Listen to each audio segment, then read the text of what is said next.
나는 기무사에서 20년을 근무했습니다. 대령까지 올라갔죠. 수많은 사건을 처리했고 권력의 핵심을 지켰습니다. 하지만 그 모든 것도 내 아들 앞에서는 아무 의미가 없었습니다. 당신들이 내 아들에게 한 짓을 하나하나 밝혀낼 겁니다. 내가 누군지 보여드리죠. 이것은 한 아버지의 이야기입니다. 권력을 내려놓았지만 아들을 지키기 위해 다시 싸워야 했던 남자의 이야기. 지금부터 들려드릴 이야기는 아버지의 전쟁입니다. 경상남도의 작은 마을. 가을 햇살이 따스하게 내리쬐는 시골길을 따라 걸으면 골목 끝에 조용한 한옥 한 채가 보입니다. 기와 지붕 아래 작은 마당에는 고추가 빨갛게 익어가고 담장 너머로는 감나무 가지가 축축 늘어져 있습니다. 이곳에 사는 장태식 68세. 마을 사람들에게 그는 그저 조용하고 과묵한 노인일 뿐입니다. 매일 아침 산책을 하고 텃밭을 가꾸고 가끔 마을 해관에서 바둑을 두는 평범한 할아버지. 하지만 아무도 모릅니다. 이 남자가 과거 대한민국 기무사령부에서 대령까지 올랐던 사람이라는 것을. 국가 안보의 최전선에서 20년을 근무하며 수많은 기밀 사건을 처리했던 그 차가운 눈빛의 남자였다는 것을. 태식은 5년 전 명예롭게 전역했습니다. 계급장을 떼어낸 그날 그는 서울의 모든 것을 정리하고 고향으로 내려왔습니다.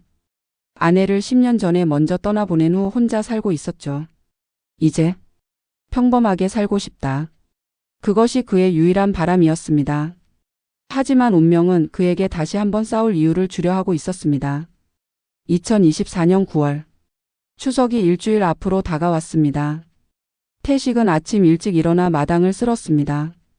빗자루질을 하면서도 자꾸만 대문 쪽을 바라봤습니다. 혹시나 아들이 일찍 오지 않을까 하는 기대감 때문이었죠. 장도윤. 태식의 외아들. 22살 현재 육군 보병 부대에서 복무 중입니다. 태식에게 도윤이는 전부였습니다. 아내가 세상을 떠난 후 그는 도윤이를 홀로 키웠습니다.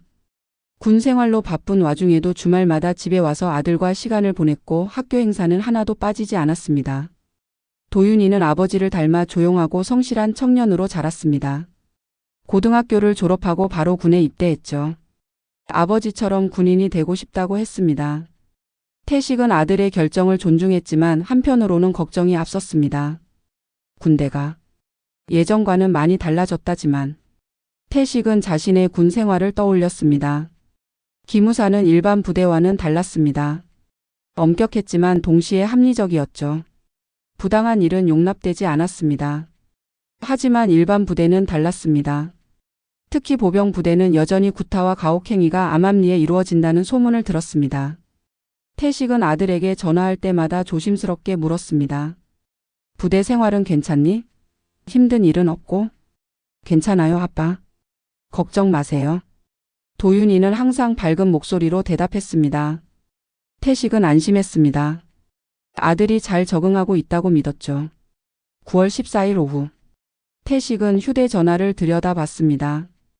도윤이에게서 온 문자가 있었습니다. 아빠 추석 때 휴가 나와요.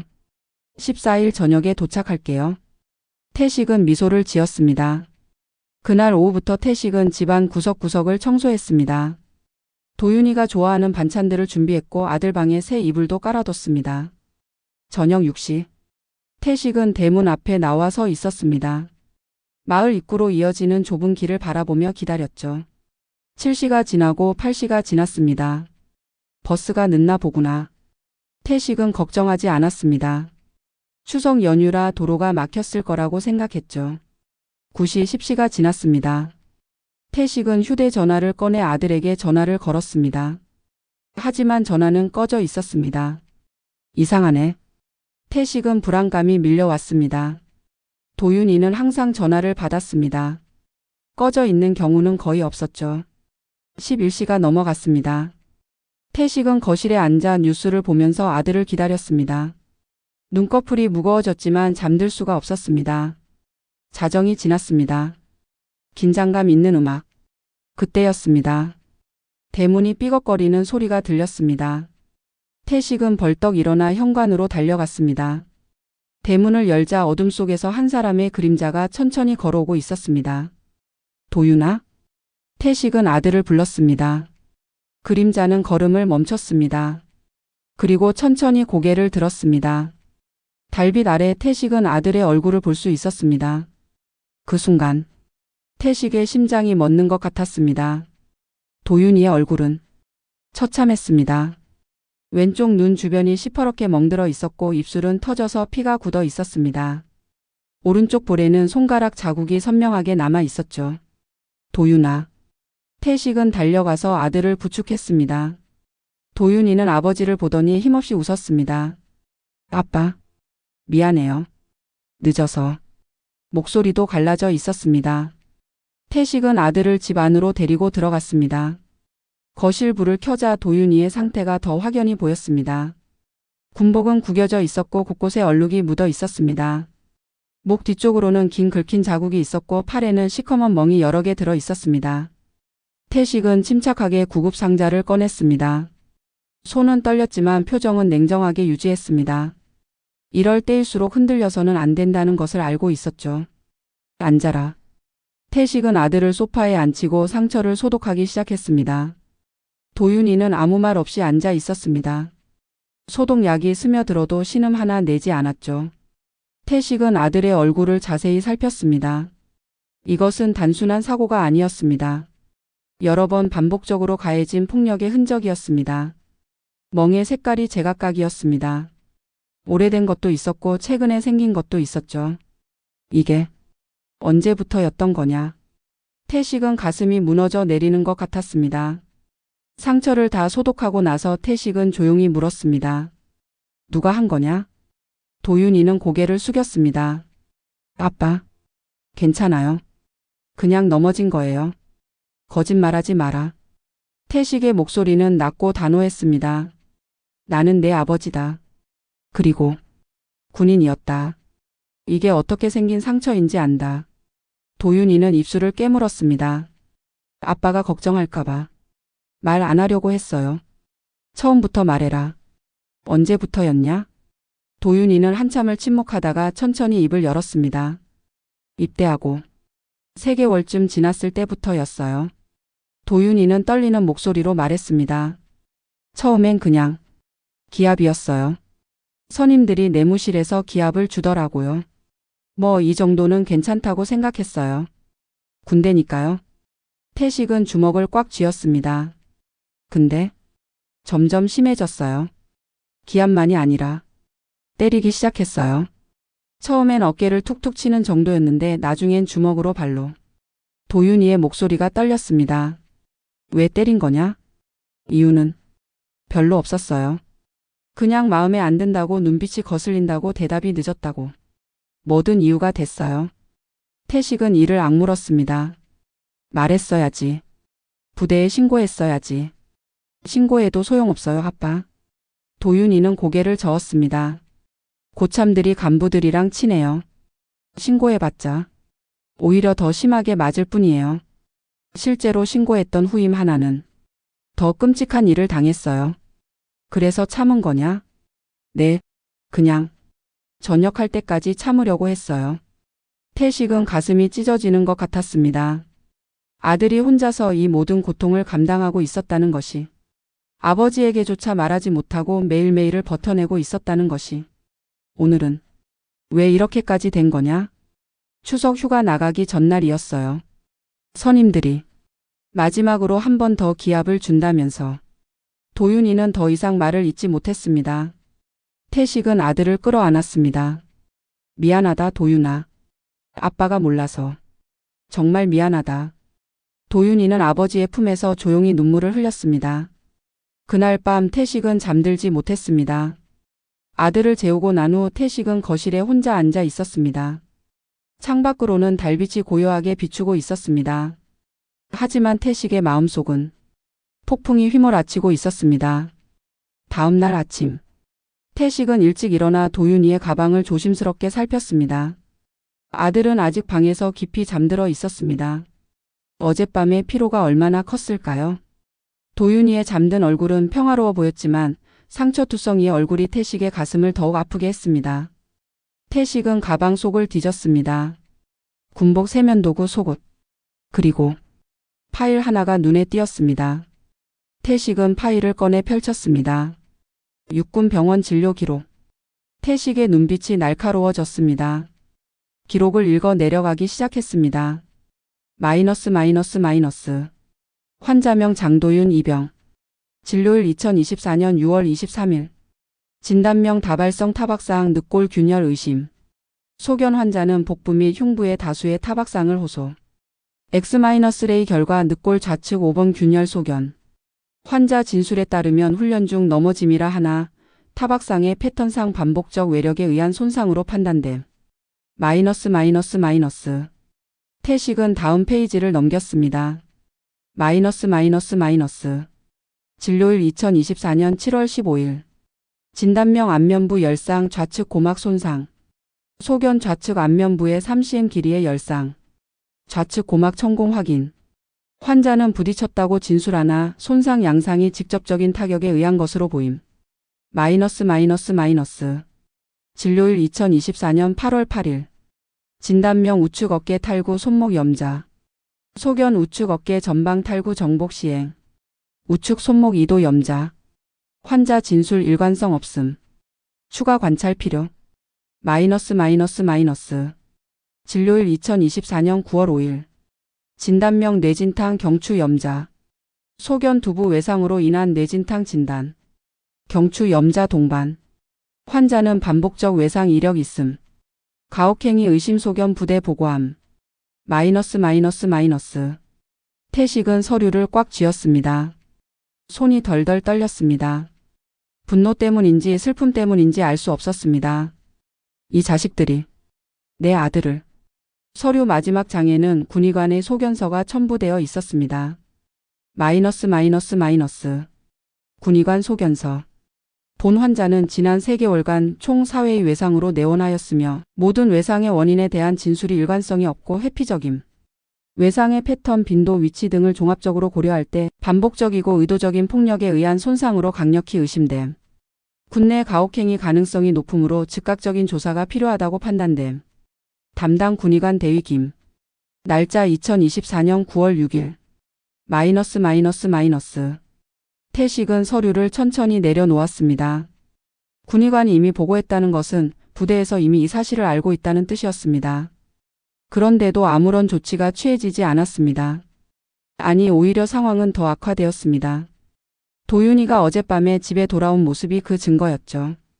부대에서 이걸 묵인한 거야. 태식은 이를 악물었습니다. 이것은 단순히 선임병들만의 문제가 아니었습니다. 부대 지휘관과 간부들까지 연루된 조직적인 은폐였습니다. 태식은 서류를 다시 파일에 넣고 조용히 자리에서 일어났습니다. 그의 눈빛은 차갑게 가라앉아 있었습니다. 20년간 기무사에서 익힌 그 냉철함이 다시 돌아오고 있었습니다. 오전 10시. 도윤이가 일어났습니다. 태식은 아들에게 아침을 차려주며 조용히 물었습니다. 도윤아, 부대 이름이 뭐냐? 네? 왜요, 아빠? 그냥 궁금해서. 도윤이는 잠시 망설이다가 대답했습니다. 육군 제사단 연대요. 연대장 이름은? 대령채이요.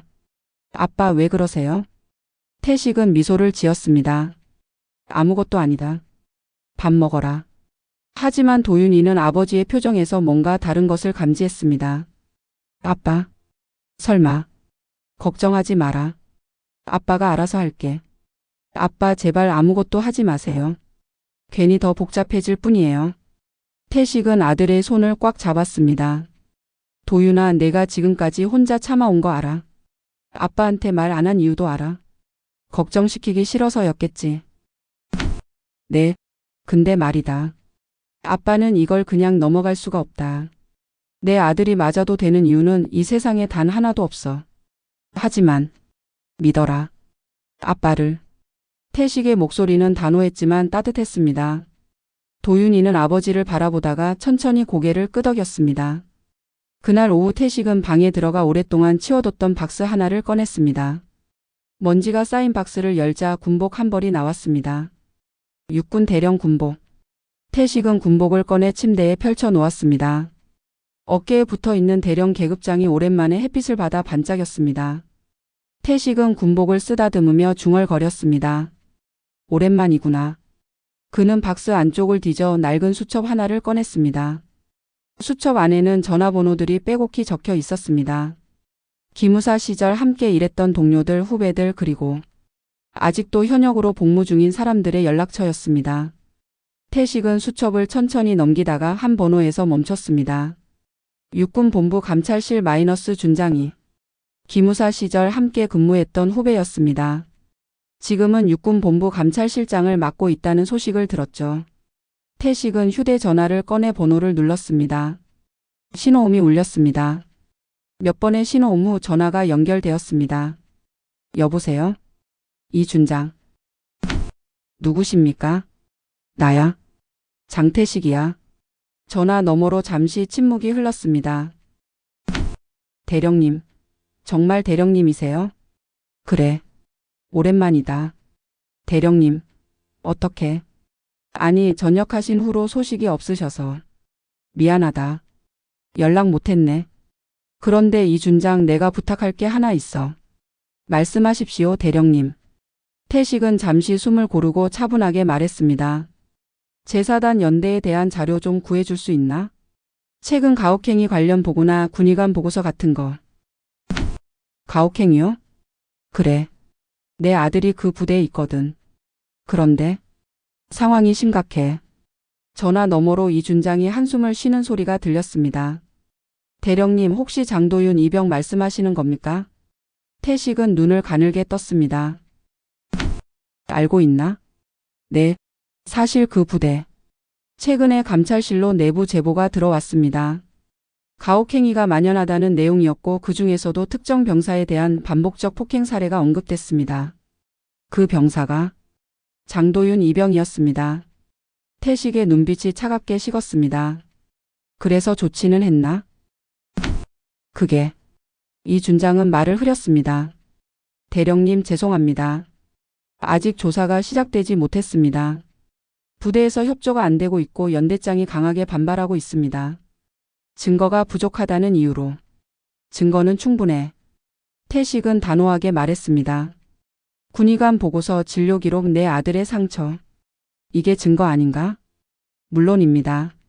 하지만 부대에서는 자해나 사고로 몰아가고 있습니다. 그리고 솔직히 말씀드리면 그 부대 연대장이 상부에 줄이 있습니다. 함부로 건드리기 어려운 상황입니다. 태식은 주먹을 꽉 쥐었습니다. 이준장. 네, 대령님. 내가 직접 가겠네. 예? 대령님이요? 내일 당장 그 부대로 갈 거야. 연대장을 직접 만나겠어. 대령님, 위험합니다. 그쪽은 지금. 괜찮아. 나도 한때는 이런 일 처리하던 사람이야. 걱정하지 마. 알겠습니다.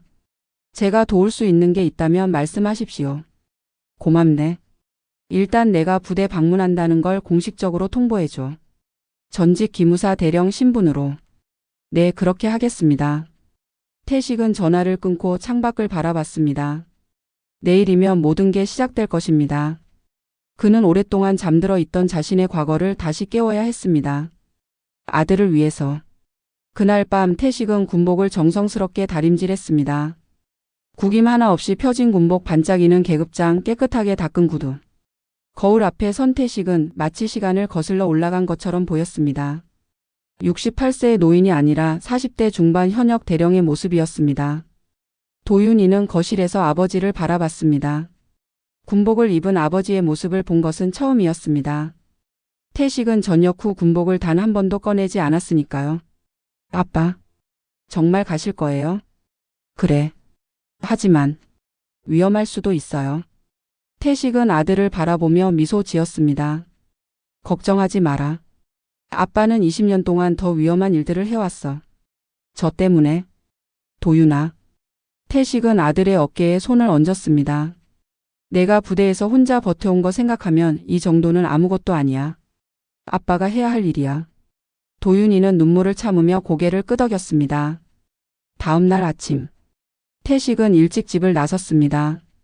부대는 차로 2시간 거리에 있었습니다. 태식은 오래된 그랜저를 몰고 고속도로에 올랐습니다. 창밖으로 펼쳐진 가을 풍경을 보면서 태식은 기무사 시절을 떠올렸습니다.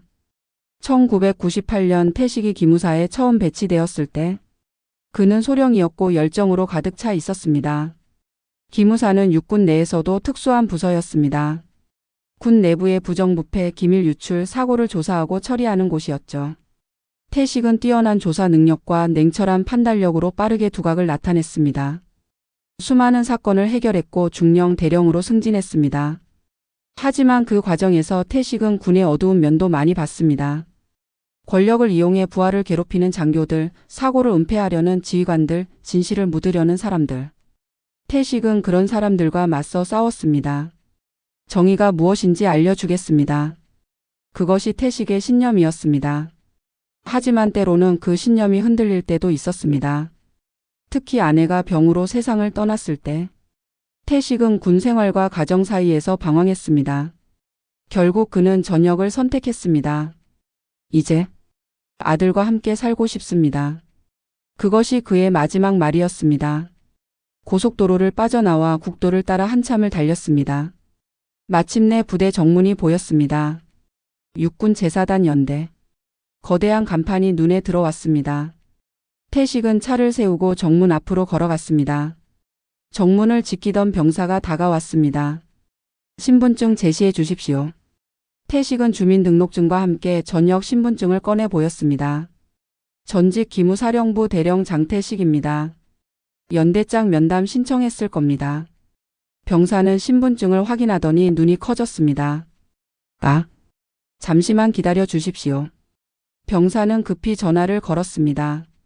잠시 후 부관으로 보이는 대위 한 명이 나왔습니다. 장태식 대령님이십니까? 그렇습니다. 연대장님께서 기다리고 계십니다. 안내해 드리겠습니다. 태식은 부관을 따라 부대 안으로 들어갔습니다. 넓은 훈련장, 병영 건물들 그리고 연대 본부. 익숙한 풍경이었습니다. 군대는 어디나 비슷했으니까요.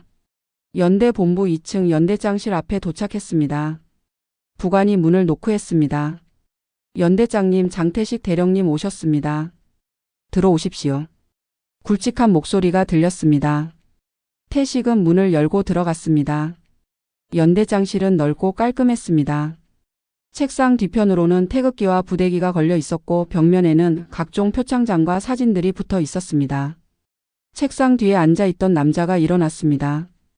50대 초반으로 보이는 건장한 체격의 남자. 대령 계급장을 달고 있었습니다. 어서 오십시오, 장 대령님. 저는 연대장 최민준입니다.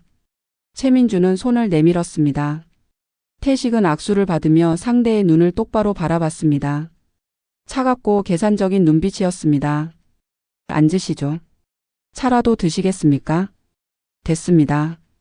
태식은 의자에 앉았습니다. 최민준도 자리에 앉으며 미소를 지었습니다.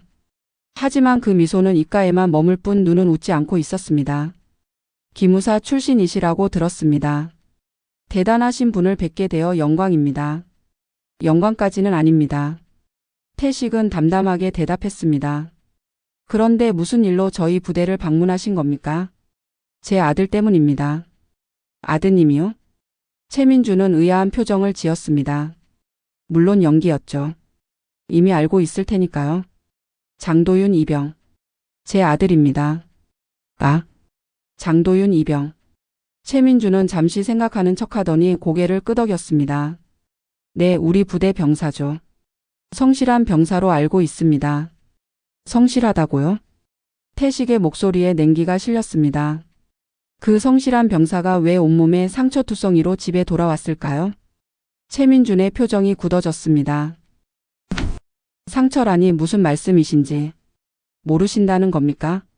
태식은 가방에서 서류를 꺼내 책상 위에 놓았습니다. 군 병원 진료 기록입니다.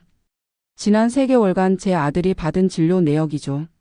다발성 타박상, 늑골 균열, 안면 열상, 고막 손상, 어깨 탈구, 뇌진탕. 태식은 한 장씩 서류를 넘기며 냉정하게 읽어 내려갔습니다. 그리고 여기 군의관 소견서에는 이렇게 적혀 있습니다. 반복적이고 의도적인 폭력에 의한 손상으로 강력히 의심됨. 가혹행위 가능성 높음. 즉각적인 조사 필요. 이 소견서는 부대에도 보고됐을 겁니다. 최민준은 서류를 흘끗 보더니 한숨을 쉬었습니다. 장 대령님, 오해가 있으신 것 같습니다. 오해요? 네. 장도윤 이병의 부상은 훈련 중 사고였습니다. 저희도 당연히 보고받았고 안전조치를 강화했습니다. 훈련 중 사고라면 왜 이렇게 반복적으로 발생합니까? 한 달에 한 번씩? 그건 이병이 조금 부주의한 면이 있어서. 거짓말하지 마십시오. 태식의 목소리가 낮게 깔렸습니다. 저는 20년 동안 기무사에서 이런 사건들을 처리했습니다. 가혹행위를 은폐하려는 수법도 거짓 보고서를 작성하는 방법도 다 압니다. 연대장님도 잘 아실 겁니다. 이게 단순한 사고가 아니라는 걸. 최민준의 얼굴에서 미소가 사라졌습니다. 장 대령님. 그의 목소리도 차갑게 변했습니다. 기무사 출신이시니 군 생활을 잘 아시겠지만 일반 부대는 좀 다릅니다. 병사들끼리 부딪히는 일도 있고 가끔 과한 기합이 들어갈 수도 있습니다. 그게 군대 아닙니까? 그래서 제 아들이 맞아도 된다는 겁니까? 그런 뜻이 아닙니다. 다만 뭡니까? 태식은 앞으로 몸을 기울였습니다. 연대장님 솔직하게 말씀하십시오. 이 부대에 가혹행위가 있습니까? 없습니까? 최민준은 태식을 노려봤습니다. 두 사람의 시선이 공중에서 부딪혔습니다. 긴 침묵이 흘렀습니다. 마침내 최민준이 입을 열었습니다. 장 대령님. 그의 목소리는 단호했습니다.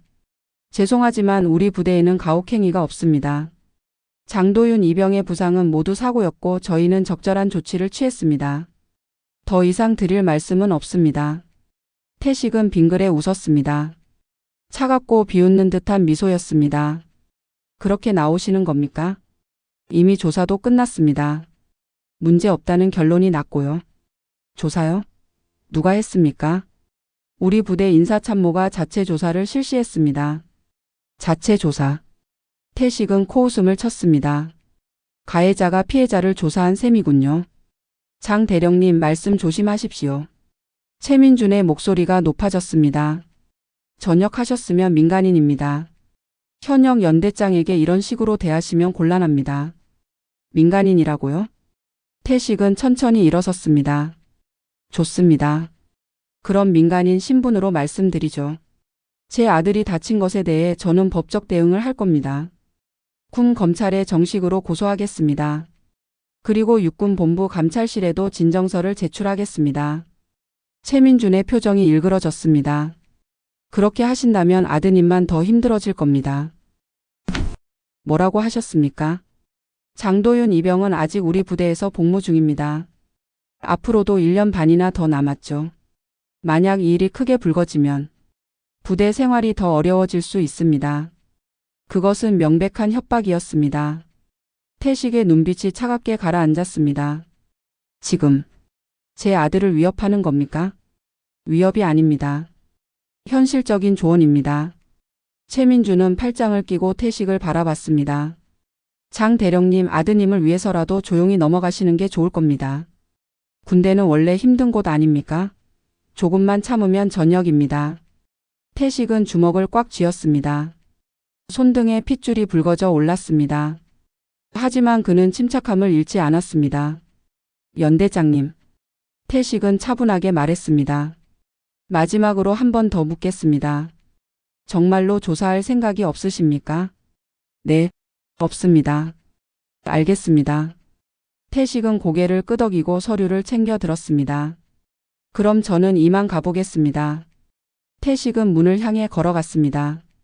문 앞에서 멈춰 서서 뒤를 돌아봤습니다. 참고로 말씀드리자면 태식의 목소리는 낮고 위협적이었습니다. 저는 기무사에서 20년 동안 당신 같은 사람들을 수없이 봤습니다. 권력으로 진실을 묻으려 하고 약자를 짓밟는 사람들. 그리고 그런 사람들이 어떤 결말을 맞았는지도 잘 압니다. 최민준의 얼굴이 굳어졌습니다. 연대장님 후회하실 겁니다.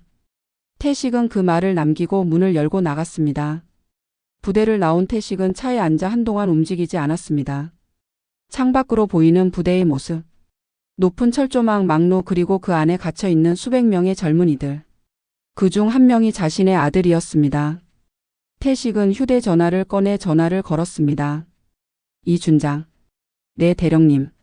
어떻게 되셨습니까? 연대장을 만났네. 예상대로 부인하더군. 조사할 생각도 없어. 그럴 줄 알았습니다.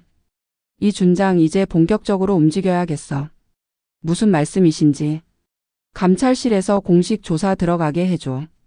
내가 증거를 다 모아놨어. 군의관 보고서, 진료 기록, 그리고 내 아들의 증언까지. 알겠습니다. 바로 보고 올리겠습니다. 그리고 한 가지 더. 태식의 목소리가 차가워졌습니다. 최민준 연대장, 이 사람 배경 좀 조사해줘. 어디 줄이 닿아 있는지. 네, 알겠습니다.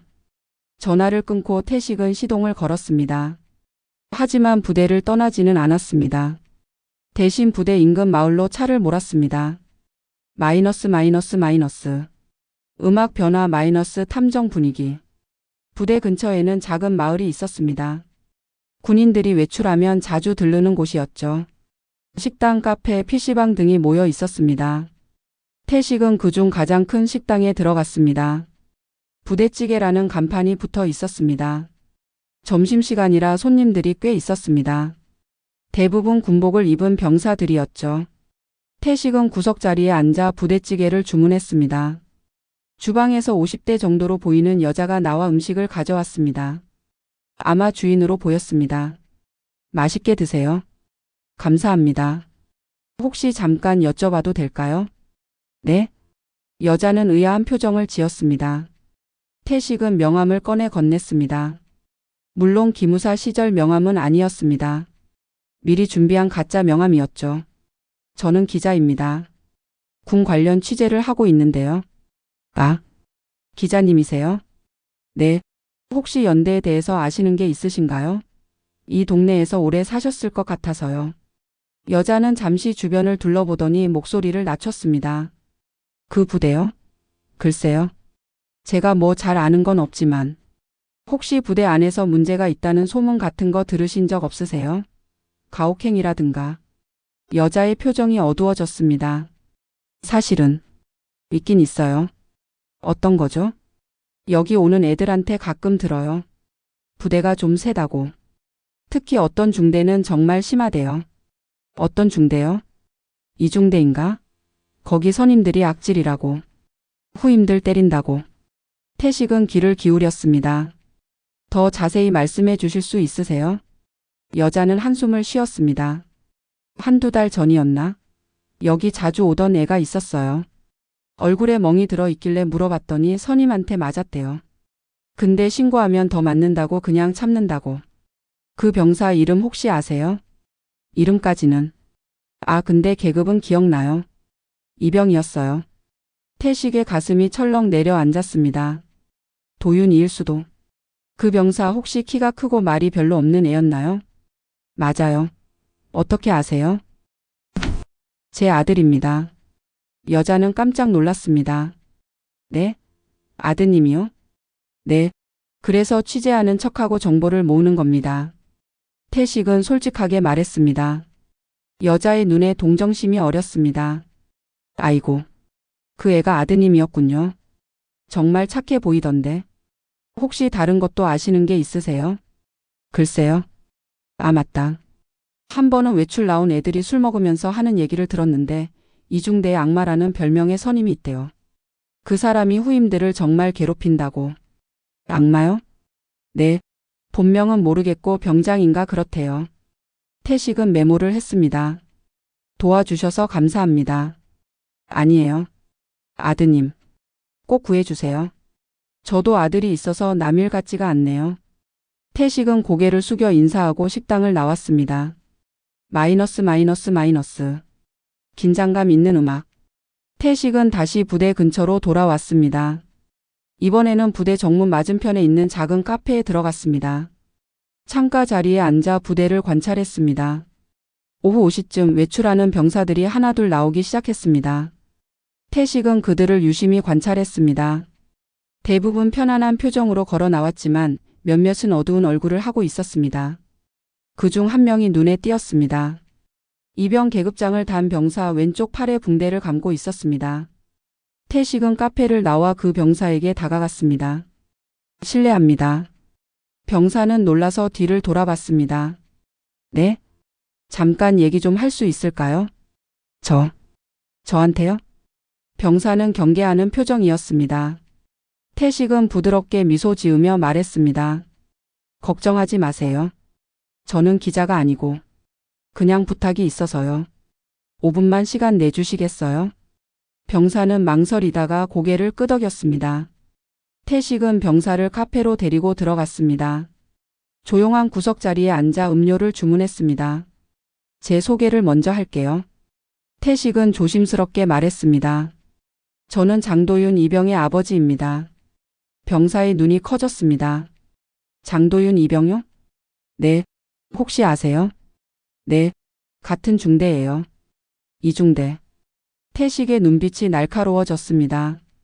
그럼 제 아들이 당한 일도 아시겠네요. 병사는 고개를 떨어뜨렸습니다. 죄송합니다. 왜 사과를 하죠? 저희가 도와주지 못해서요. 도윤이 형이 맞는 걸 봤지만 저희도 무서워서. 병사의 목소리가 떨렸습니다. 괜찮아요. 당신 잘못이 아니에요.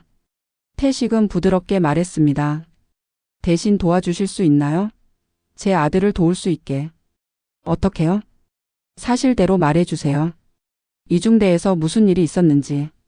병사는 한참을 고민하더니 천천히 입을 열었습니다. 이중대는 정말 심해요. 특히 김태양 병장이라는 사람이. 그 사람이 바로 악마예요. 김태양 병장. 태식은 이름을 메모했습니다. 그 사람이 제 아들을 때린 겁니까? 네. 김태양 병장이 주동자고요. 다른 고참들도 같이 했어요. 박성호 병장, 이준혁 병장. 병사는 떨리는 목소리로 이름들을 댔습니다. 언제부터였죠? 도윤이 형이 이중대에 배치된 직후부터요. 처음엔 그냥 기합이었는데 점점 심해졌어요. 구체적으로 어떤 일들이 있었나요? 병사는 눈물을 글썽이며 말했습니다. 밤에 내무실에서 이불을 뒤집어 씌우고 때렸어요. 소리가 밖으로 안 새게. 그리고 훈련 중에 일부러 넘어뜨리고 군화로 밟고 사물함에 머리를 박게 하고. 태식은 주먹을 꽉 쥐었습니다. 간부들은 몰랐나요? 알았을 거예요. 근데 모른 척했어요. 특히 소대장이. 김태양 병장이랑 친해서 눈 감아줬어요. 소대장 이름은? 중위 한재석이요. 태식은 그 이름도 메모했습니다. 증거가 있나요? 사진이나 영상 같은 거. 병사는 고개를 저었습니다. 그런 건 못 찍어요. 걸리면 죽어요. 그럼 증언할 수 있나요? 공식 조사가 들어오면.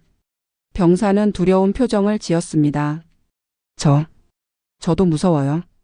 만약 제가 말하면 보호해 드릴 겁니다. 태식은 단호하게 말했습니다. 육군본부 감찰실에서 조사할 겁니다. 당신을 보호할 수 있어요. 정말요? 네, 약속합니다. 병사는 한참을 고민하다가 천천히 고개를 끄덕였습니다. 알겠습니다. 증언할게요. 도윤이 형을 도와야죠. 태식은 병사의 손을 꽉 잡았습니다. 고맙습니다. 용기 내주셔서. 아니에요. 당연한 일이에요. 우리 같은 편이잖아요. 마이너스 마이너스 마이너스. 음악 변화 마이너스 희망적인 느낌. 태식은 카페를 나와 차에 돌아왔습니다. 그리고 다시 이 준장에게 전화를 걸었습니다. 이 준장 증인을 확보했네. 정말입니까? 같은 중대 병사야. 가혹행위 현장을 목격했고 증언할 의사가 있어. 그리고 가해자 이름도 확보했어. 대단하십니다, 대령님. 이제 감찰실에서 움직여줘야 해. 공식 조사 들어가게. 네, 이미 보고 올렸습니다. 내일부터 조사팀이 파견될 겁니다. 좋아. 그럼 내가 확보한 증거랑 증인 정보를 넘겨줄게. 감사합니다, 대령님. 태식은 전화를 끊고 시동을 걸었습니다.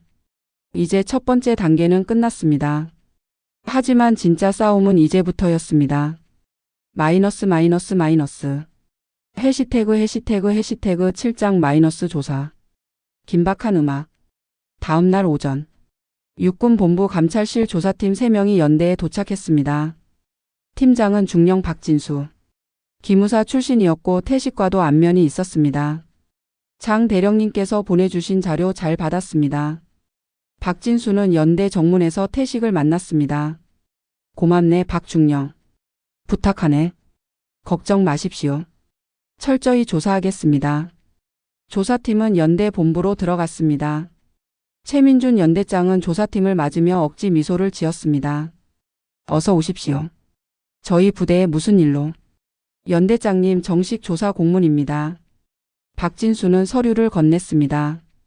육군본부 감찰실 명령으로 이중대 내 가혹행위 의혹에 대한 조사를 실시합니다. 최민준의 얼굴이 굳어졌습니다. 가혹행위요? 네. 장도윤 이병 및 다수 병사에 대한 반복적 폭행 및 가혹행위 의혹입니다. 협조해 주시기 바랍니다. 저희는 이미 자체 조사를 완료했습니다. 문제 없다는 결론이. 자체 조사는 인정되지 않습니다. 감찰실 주도로 재조사합니다. 박진수는 단호하게 말했습니다. 최민준은 입술을 깨물었습니다. 알겠습니다. 협조하겠습니다. 마이너스. 탐정음악. 조사팀은 이중대 병영으로 이동했습니다. 병사들을 하나씩 개별 면담하기 시작했습니다. 첫 번째 증인은 어제 태식이 만났던 그 이병이었습니다. 이름과 계급을 말씀해 주세요. 이병 정민수입니다. 이중대 소속이죠? 네. 장도윤 이병에 대한 가혹행위를 목격한 적이 있습니까? 정민수는 잠시 망설이다가 고개를 끄덕였습니다. 네, 있습니다. 언제 어디서 누가 했는지 자세히 말씀해 주세요. 정민수는 떨리는 목소리로 진술하기 시작했습니다. 지난 6월부터 김태양 병장이 도윤이 형을 때리기 시작했어요. 처음엔 생활관에서. 박진수는 꼼꼼하게 기록했습니다. 면담은 이 시간 동안 계속됐습니다. 정민수의 진술은 구체적이고 일관성이 있었습니다. 날짜, 시간, 장소, 가해자, 목격자까지 모두 명확했습니다. 증언해 주셔서 감사합니다. 용기 내주셨습니다. 도윤이 형을 꼭 도와주세요. 그렇게 하겠습니다. 마이너스. 두 번째, 세 번째 증인들도 비슷한 진술을 했습니다.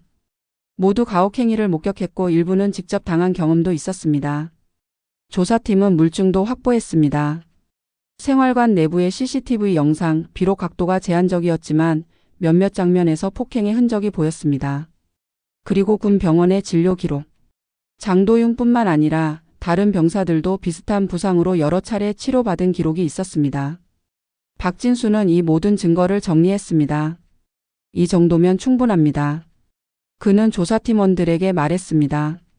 이제 가해자들을 불러야겠습니다. 마이너스. 긴장감 고조. 오후 3시. 조사실에 김태양 병장이 들어왔습니다. 건장한 체격, 차가운 눈빛의 남자였습니다. 앉으세요. 박진수는 의자를 가리켰습니다. 김태양은 불만스러운 표정으로 앉았습니다. 이름과 계급. 병장 김태양입니다. 이중대 소속이죠? 네. 장도윤 이병을 아십니까? 네, 같은 중대입니다.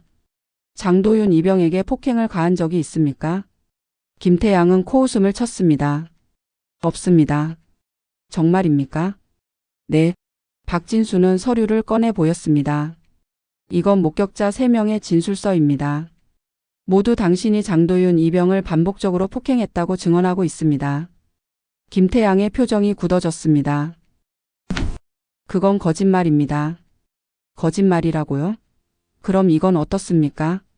박진수는 CCTV 영상을 재생했습니다. 화면에는 생활관 복도가 보였습니다.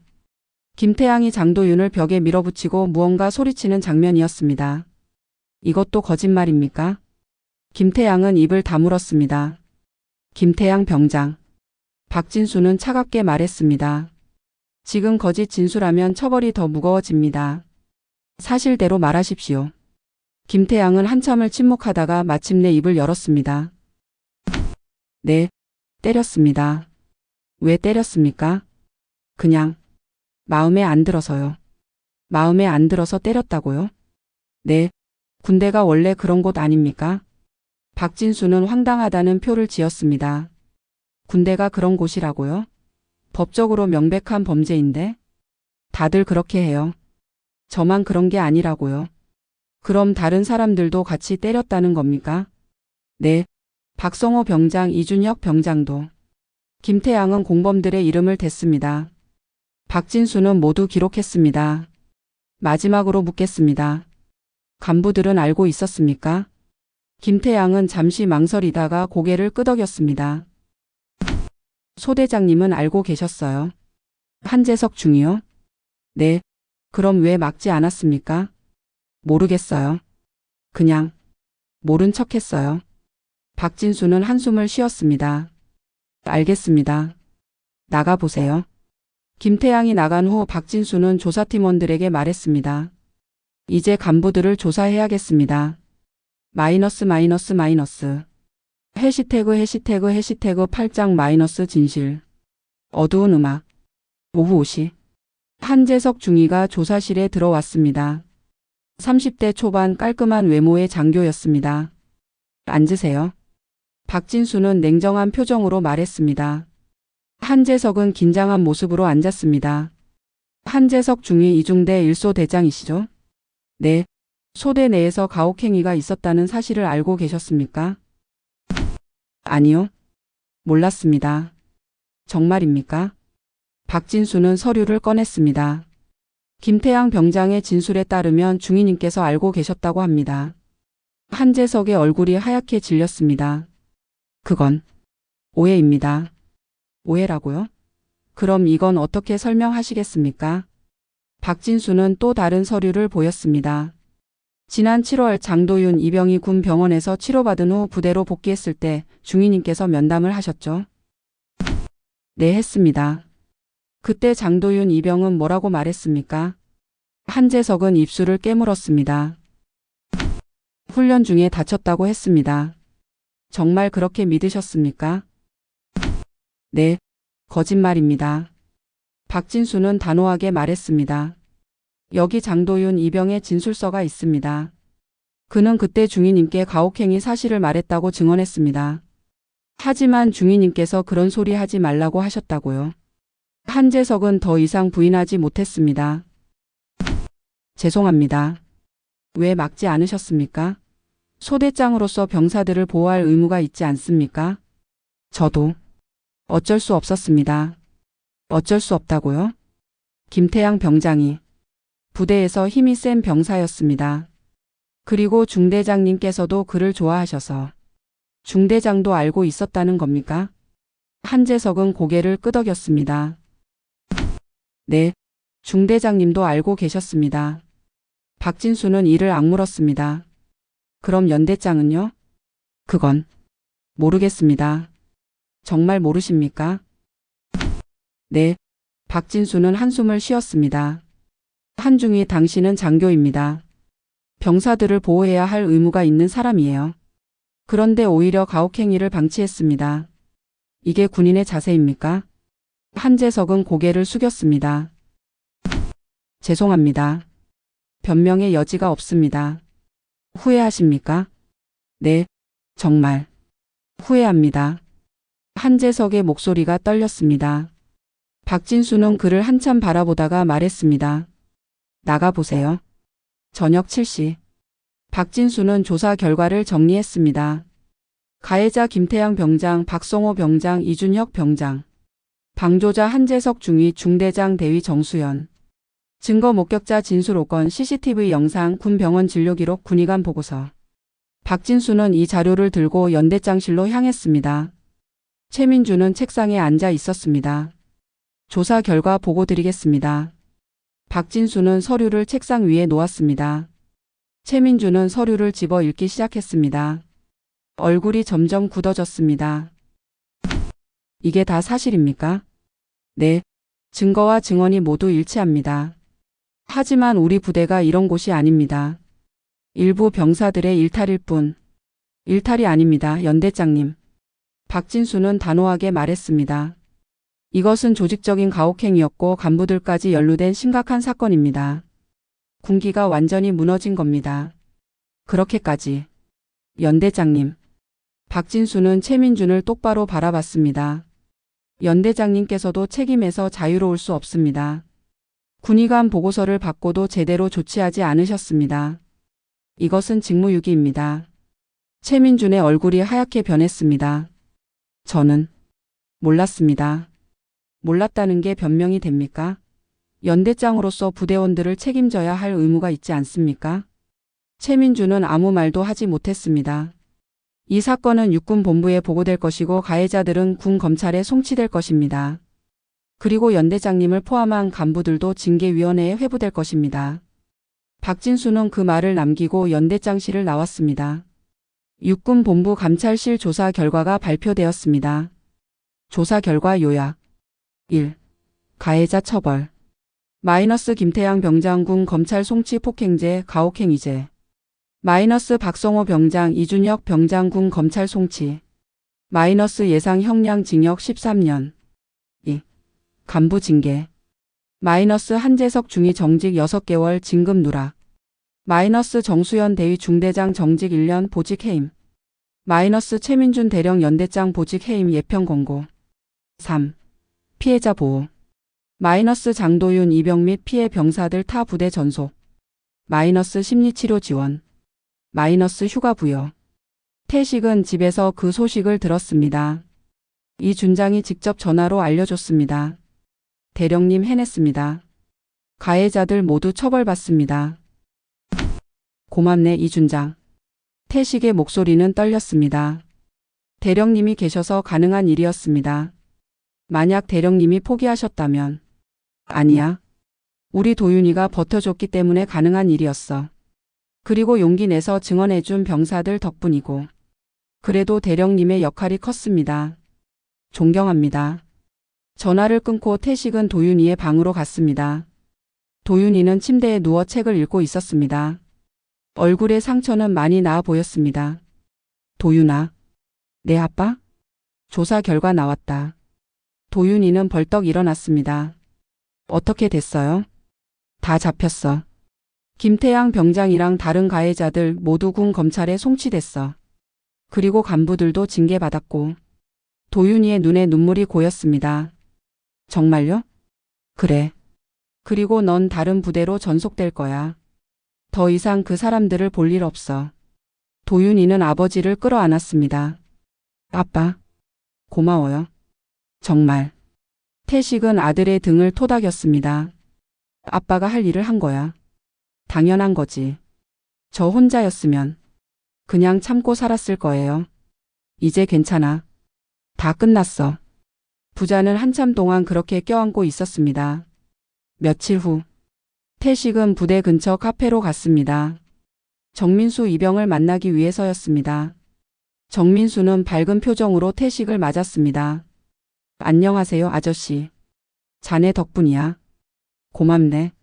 아니에요. 당연한 일 했을 뿐이에요. 용기 내기 쉽지 않았을 텐데. 저도 사실 무서웠어요. 근데 도윤이 형 생각하니까 해야겠더라고요. 태식은 정민수의 어깨를 두드렸습니다. 자네도 곧 전속된다며? 네, 다음 주에요. 다른 사단으로 가요. 그곳에선 좋은 일만 있을 거야. 감사합니다. 아, 그리고 도윤이 형한테 전해주세요. 새 부대에서 힘내라고요. 그러지. 태식은 정민수와 악수를 나눴습니다. 건강하게 전역해라. 네, 아저씨도 건강하세요. 한 달 후. 태식은 집 마당에서 텃밭을 가꾸고 있었습니다. 가을 햇살이 따스했습니다. 대문이 열리는 소리가 들렸습니다. 아빠. 도윤이의 목소리였습니다. 태식은 돌아봤습니다. 도윤이가 환하게 웃으며 걸어오고 있었습니다. 주말 외출 나왔어? 네, 새 부대는 정말 좋아요. 선임들도 다들 착하고. 다행이구나. 아빠 덕분이에요. 도윤이는 아버지를 껴안았습니다. 태식은 아들을 바라보며 미소 지었습니다. 상처는 다 나았습니다. 얼굴에 웃음이 돌아왔고 눈빛도 밝아졌습니다. 도윤아. 네? 아빠가 자랑스럽다. 제가요? 그래. 혼자 버텨낸 거. 쉽지 않았을 텐데. 아빠가 있어서 가능했어요. 아니야. 내 힘이었어. 태식은 아들의 어깨를 감싸 안았습니다. 이제 남은 군 생활도 잘 마치고 건강하게 전역해라. 네 아빠. 부자는 마당에 함께 앉아 차를 마셨습니다. 평화로운 오후였습니다. 6개월 후. 군 검찰의 판결이 내려졌습니다. 판결 결과 마이너스 김태양 전 병장 징역 2년 폭행죄 가혹행위죄, 마이너스 박성호 이준혁 전 병장 각 징역 1년 6개월, 마이너스 한재석 전 중위군에서 전역 벌금 500만 원, 마이너스 정수현 전 대위군에서 전역 벌금 1000만 원, 마이너스 최민준 전 대령 예편 처리. 이 사건은 언론에도 크게 보도되었습니다. 군 가혹행위 전직 기무사 대령 아버지가 밝혀내 아들 지킨 아버지의 집념, 가해자 전원 처벌. 기사를 보며 많은 사람들이 태식을 칭찬했습니다. 하지만 태식은 그런 것에 관심이 없었습니다. 그저 아들이 안전하고 행복하면 그것으로 충분했습니다. 1년 후 도윤이가 전역했습니다. 전역식 날 태식은 아들을 데리러 부대에 갔습니다. 도윤이는 민간인 옷을 입고 나왔습니다. 환하게 웃고 있었습니다. 아빠, 수고했다 아들. 태식은 아들을 꼭 껴안았습니다. 정말 긴 시간이었어요. 그래, 이제 다 끝났어. 부대 앞에서 사진을 찍었습니다. 아버지와 아들 나란히 서서. 태식은 아들의 어깨에 손을 올리며 말했습니다. 이제 내가 하고 싶은 일 해라. 뭐든 지원할게. 아빠 저 결정한 게 있어요. 뭔데? 대학 가서 법학 공부하고 싶어요. 태식은 놀라서 아들을 바라봤습니다. 법학? 네, 저처럼 부당한 일을 당하는 사람들을 도와주고 싶어요. 법으로. 도윤이의 눈빛은 진지했습니다. 아빠가 저를 지켜준 것처럼 저도 누군가를 지켜줄 수 있는 사람이 되고 싶어요. 태식은 가슴이 뭉클했습니다. 아들이 이렇게 성장했다니. 좋은 생각이다. 훌륭한 변호사가 되겠구나. 노력할게요. 아빠처럼 정의로운 사람이 되고 싶어요. 태식은 아들을 다시 한번 껴안았습니다. 나는 내가 이미 충분히 훌륭하다고 생각해. 그 힘든 시간을 견뎌냈잖아. 아빠가 있어서 가능했어요. 아니야. 내 힘이었어. 부자는 차에 올라탔습니다.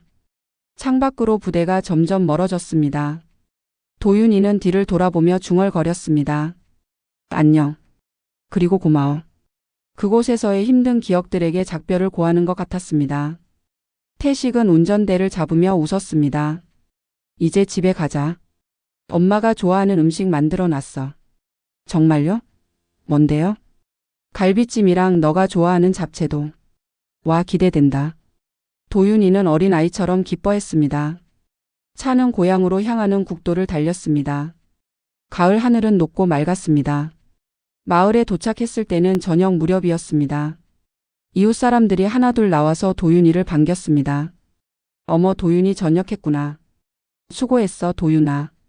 이제 대학 갈 거지? 도윤이는 밝게 인사했습니다. 마을 사람들은 태식에게도 말을 걸었습니다. 태식 씨 신문에서 봤어요. 정말 대단하셨어요. 아들 지킨 아버지 멋있던데요. 태식은 쑥스럽게 웃었습니다. 별일 아닙니다. 그냥 아버지로서 당연한 일을 했을 뿐이에요. 그래도 쉬운 일이 아니었을 텐데. 저희 아들이 더 대단한 겁니다. 혼자 버텨냈으니까요. 도윤이는 아버지의 말에 고개를 숙였습니다. 아빠. 마을 사람들은 따뜻하게 박수를 쳤습니다. 태식과 도윤이는 집으로 들어갔습니다. 저녁 식사 시간. 태식이 정성스럽게 준비한 음식들이 상에 가득했습니다. 갈비찜, 잡채, 된장찌개, 나물들. 도윤이는 눈을 반짝이며 숟가락을 들었습니다. 아빠 진짜 맛있어요. 그래? 천천히 먹어라. 군대에서 이런 거 정말 그리웠어요. 태식은 아들이 먹는 모습을 흐뭇하게 바라봤습니다. 살도 많이 빠졌지만 이제 다시 제대로 먹으면 회복될 것입니다. 도윤아. 네? 대학 준비는 어떻게 할 거야? 수능 다시 봐야 하나? 아니요, 전역자 특별 전형이 있어요. 내년 봄에 지원할 수 있대요. 그럼 시간이 좀 있네. 네. 그동안 공부 좀 하고 아빠 일도 도와드리고 싶어요. 내일? 네. 텃밭 가꾸는 거요. 저도 배우고 싶어요. 태식은 웃었습니다. 좋지. 함께 하자. 식사를 마치고 두 사람은 거실에 앉아 차를 마셨습니다. 창밖으로는 달빛이 고요하게 비추고 있었습니다. 도윤이는 문득 물었습니다. 아빠 기무사에서 일하실 때 어땠어요? 태식은 잠시 과거를 떠올렸습니다. 힘들었지. 하지만 보람도 있었어. 어떤 일들을 하셨어요? 주로 군 내부의 비리나 사고를 조사했지. 부정부패, 기밀 유출 그리고 태식은 잠시 말을 멈췄습니다. 가혹행위 같은 것도. 아빠가 그런 일을 하셨구나. 그래. 그래서 내 상황을 보자마자 알 수 있었어. 이게 단순한 사고가 아니라는 걸. 도윤이는 고개를 끄덕였습니다. 아빠 질문 하나만 더 해도 돼요? 뭐든 물어봐. 왜 전역하셨어요? 대령까지 올라가셨는데. 태식은 미소를 지었습니다. 너 때문이지. 저요? 응. 내 엄마가 돌아가시고 나서 난 깨달았어. 내가 정말 지켜야 할 건 국가나 조직이 아니라 가족이라는 걸. 특히 너를 제대로 돌봐야겠다고 생각했지. 도윤이의 눈에 눈물이 맺혔습니다. 아빠, 괜찮아. 후회 안 해. 내 덕분에 평화로운 삶도 살았고 이번에 내가 힘들 때 도와줄 수도 있었잖아. 제가 아빠한테 짐이 된 것 같아서 미안해요. 무슨 소리야? 태식은 아들의 손을 꽉 잡았습니다. 넌 내 자랑이야. 짐이 아니라 내 인생에서 가장 소중한 존재지. 도윤이는 더 이상 참지 못하고 눈물을 흘렸습니다. 태식은 아들을 껴안았습니다. 오랜만에 느끼는 완전한 평화였습니다. 3년 후, 도윤이는 대학에 합격해서 법학을 공부하고 있었습니다. 성적도 우수했고 교수들에게도 인정받았습니다. 특히 군 인권 문제에 관심이 많아서 관련 동아리에서 활동하고 있었습니다. 어느 날 도윤이는 한 세미나에 참석했습니다. 주제는 군내 인권 보호와 가혹행위 근절이었습니다. 발표자 중 한 명이 도윤이에게 물었습니다. 학생은 왜 이 분야에 관심을 갖게 되셨나요? 도윤이는 잠시 망설이다가 솔직하게 대답했습니다. 저 자신이 피해자였기 때문입니다.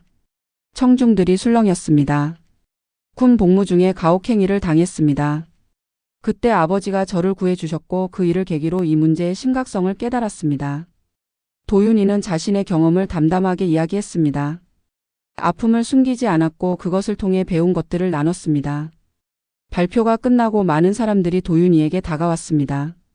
용기 있는 발표였습니다. 저도 비슷한 경험이 있어서 공감됐습니다. 앞으로도 계속 이 문제에 목소리를 내주세요. 도윤이는 고개를 끄덕였습니다. 그렇게 하겠습니다. 더 이상 이런 일이 반복되지 않도록. 그날 저녁 도윤이는 집에 전화를 걸었습니다. 아빠 저예요. 응 도윤아. 잘 지내고 있니? 네. 아빠 오늘 세미나에서 제 경험을 이야기했어요. 그래? 어땠어? 처음엔 떨렸는데 말하고 나니까 후련하더라고요. 그리고 많은 사람들이 공감해줬어요. 태식은 미소를 지었습니다. 잘했구나. 자랑스럽다. 아빠 덕분이에요. 아빠가 제게 용기를 주셨으니까. 아니야. 내 자신의 힘이야. 아빠 저 졸업하면 변호사 되고 싶어요. 그리고 군 인권 전문 변호사로 활동하고 싶어요. 좋은 생각이다. 응원할게. 고마워요 아빠. 전화를 끊고 태식은 창밖을 바라봤습니다. 아들이 자신의 아픔을 극복하고 더 나아가 다른 사람을 돕겠다는 꿈을 갖게 된 것. 그것만으로도 모든 게 보상받는 기분이었습니다. 5년 후, 도윤이는 사법시험에 합격하고 변호사가 되었습니다. 그리고 약속대로 군 인권 전문 변호사로 활동하기 시작했습니다. 어느 날 도윤이의 사무실에 한 남자가 찾아왔습니다. 50대 정도로 보이는 지친 표정의 남자였습니다. 변호사님, 도와주세요. 남자의 목소리는 떨리고 있었습니다. 무슨 일이십니까? 제 아들이 군대에서. 남자는 말을 잇지 못하고 눈물을 흘렸습니다. 도윤이는 조용히 물을 건네며 기다려줬습니다. 남자는 천천히 이야기를 시작했습니다. 자신의 아들이 군 복무 중 가혹행위를 당하고 있다는 것. 부대에 항의했지만 묵살당했다는 것. 어디에 도움을 요청해야 할지 몰라서 막막하다는 것. 도윤이는 그 이야기를 들으며 자신의 과거를 떠올렸습니다. 그때 아버지가 느꼈을 심정이 이런 것이었을까? 걱정 마십시오. 도윤이는 단호하게 말했습니다. 제가 도와드리겠습니다. 아드님을 꼭 구해내겠습니다. 남자는 고개를 들어 도윤이를 바라봤습니다. 정말 가능할까요? 네, 가능합니다. 저도 같은 경험을 했습니다. 그리고 제 아버지가 저를 구해주셨죠. 이제 제가 다른 분들을 도울 차례입니다. 남자의 눈에 희망이 떠올랐습니다. 감사합니다. 정말 감사합니다. 도윤이는 즉시 사건에 착수했습니다. 증거를 수집하고 증인을 찾고 군 당국과 교섭했습니다. 마치 과거 아버지가 했던 것처럼. 그리고 결국 그 사건도 해결되었습니다. 가해자들은 처벌받았고 피해자는 보호받았습니다. 남자는 도윤이에게 거듭 감사를 표했습니다. 변호사님 덕분에 제 아들을 되찾았습니다. 당연한 일을 했을 뿐입니다. 아니에요. 변호사님이 아니었다면. 남자는 눈물을 흘리며 인사했습니다. 도윤이는 그날 저녁 아버지에게 전화를 걸었습니다. 아빠, 오늘 사건 하나를 해결했어요. 그래? 어떤 사건인데? 군 가혹행위 사건이요. 저희와 비슷한 케이스였어요. 수고했구나. 아빠, 오늘 그 의뢰인 아버지를 보면서 아빠 생각이 많이 났어요. 그때 아빠가 얼마나 힘드셨을지. 태식은 웃었습니다. 힘들진 않았어. 너를 지킬 수 있어서 오히려 감사했지. 저도 이제 알 것 같아요. 누군가를 지킨다는 게 얼마나 중요한지. 잘하고 있어, 도윤아. 자랑스럽다. 고마워요, 아빠. 한편 도윤이를 도왔던 정민수 이병도 무사히 전역했습니다. 그는 대학에 진학해서 사회복지학을 공부했습니다. 졸업 후 그는 군 상담센터에서 일하기 시작했습니다. 군 복무 중 어려움을 겪는 병사들을 상담하고 돕는 일이었죠. 어느 날 한 병사가 상담을 요청했습니다. 선임들이 저를 괴롭혀요. 정민수는 그 병사를 따뜻하게 맞이했습니다. 자세히 이야기해 주세요. 제가 도와드릴게요. 병사는 자신의 고통을 털어놨습니다. 정민수는 그 이야기를 들으며 과거의 도윤이를 떠올렸습니다. 그리고 자신이 용기를 냈던 그 순간도. 걱정하지 마세요. 혼자가 아니에요. 제가 함께 할게요. 정민수는 병사를 도왔습니다. 부대에 공식적으로 문제를 제기하고 상담을 진행하고 필요한 조치를 취했습니다. 결국 그 병사도 보호받을 수 있었습니다. 병사는 눈물을 흘리며 감사했습니다. 선생님 덕분에 살았어요. 천만에요. 당신이 용기를 낸 겁니다. 나중에 저도 선생님처럼 다른 사람을 돕고 싶어요. 정민수는 미소 지었습니다. 좋은 마음이네요. 응원하겠습니다. 그날 퇴근 후 정민수는 오랜만에 도윤이에게 연락했습니다. 형, 저 정민수예요. 오랜만이죠? 민수야. 오랜만이다. 잘 지냈어? 네, 형. 저 지금 군 상담센터에서 일하고 있어요. 정말? 대단한데? 형이랑 아저씨 보고 배운 거예요. 저도 누군가를 도울 수 있는 사람이 되고 싶었거든요. 도윤이는 뭉클했습니다. 고마워, 민수야. 넌 이미 충분히 훌륭한 사람이야. 형도 변호사 됐다면서요? 축하해요. 고마워. 우리 언제 한번 만나자. 좋아요. 두 사람은 얼마 후 만났습니다. 서울의 한 카페에서. 그들은 과거를 회상하고 현재를 나누고 미래를 꿈꿨습니다. 민수야, 우리가 겪은 일이 헛되지 않았던 것 같아. 맞아요, 형. 우리가 변화를 만들고 있잖아요. 그러게. 이제 더 이상 우리 같은 피해자가 나오지 않도록 계속 노력해야죠. 두 사람은 결의를 다졌습니다. 10년 후. 태식은 78세가 되었습니다. 건강은 여전히 좋았고 마을에서 존경받는 어르신이 되었습니다. 도윤이는 이제 유명한 인권 변호사가 되어 있었습니다. 수많은 군 인권 사건을 해결했고 법 개정에도 기여했습니다. 어느 가을날 도윤이는 약혼녀를 데리고 고향에 내려왔습니다. 아빠, 소개할 사람이 있어요. 어서 와라. 태식은 반갑게 맞이했습니다. 젊은 여성이 공손하게 인사했습니다. 안녕하세요, 아버님. 저는 김지은이라고 합니다. 반갑네. 많이 들었어. 우리 도윤이가 자랑을 많이 하더구만. 지은은 수줍게 웃었습니다. 저녁 식사를 하면서 세 사람은 많은 이야기를 나눴습니다. 지은도 변호사였고 도윤이와 함께 인권 활동을 하고 있었습니다. 아버님, 도윤 오빠가 이렇게 훌륭한 사람이 된 건 아버님 덕분이라고 생각해요. 아니야. 도윤이 자신의 노력이지. 아니에요. 아버님이 보여주신 사랑과 용기가 오빠를 지금의 사람으로 만든 거예요. 태식은 쑥스럽게 웃었습니다. 과찬이네. 식사 후 태식과 도윤이는 둘만의 시간을 가졌습니다. 마당에 나와 별을 바라보며 도윤아, 내 아빠? 행복하니? 네, 정말 행복해요. 사랑하는 사람도 만났고 하고 싶은 일도 하고 있고. 다행이다. 태식은 밤하늘을 올려다봤습니다. 너희 엄마도 하늘에서 기뻐하실 거야. 엄마. 내 엄마가 살아계셨다면 정말 자랑스러워했을 거야. 우리 아들이 이렇게 훌륭하게 자랐다고. 도윤이는 눈물을 글썽였습니다. 아빠, 제가 이렇게 될 수 있었던 건 아빠 덕분이에요. 아니야. 태식은 아들을 바라봤습니다. 넌 원래 강한 아이였어. 다만 힘든 시기에 내가 옆에 있어줬을 뿐이지. 아빠가 없었다면. 있었어. 난 항상 내 곁에 있었고 앞으로도 그럴 거야. 도윤이는 아버지를 껴안았습니다.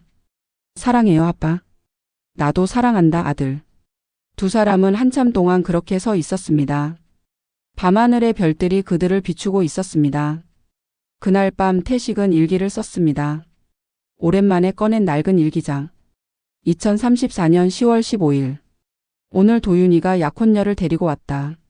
좋은 사람을 만난 것 같아 기쁘다. 돌이켜보면 10년 전 그날이 생각난다.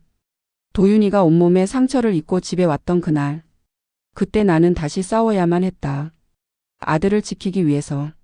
사람들은 나를 영웅이라고 부르기도 한다. 하지만 나는 영웅이 아니다. 그저 아버지일 뿐이다. 아들을 사랑하는 평범한 아버지. 나는 평생 많은 직함을 가졌다. 소령, 중령, 대령, 기무사, 조사관, 부서장. 하지만 그 모든 것보다 중요한 건 단 하나. 아버지라는 이름이다. 나는 대령이기 전에 아버지다. 그리고 그것이 내 인생에서 가장 자랑스러운 직함이다.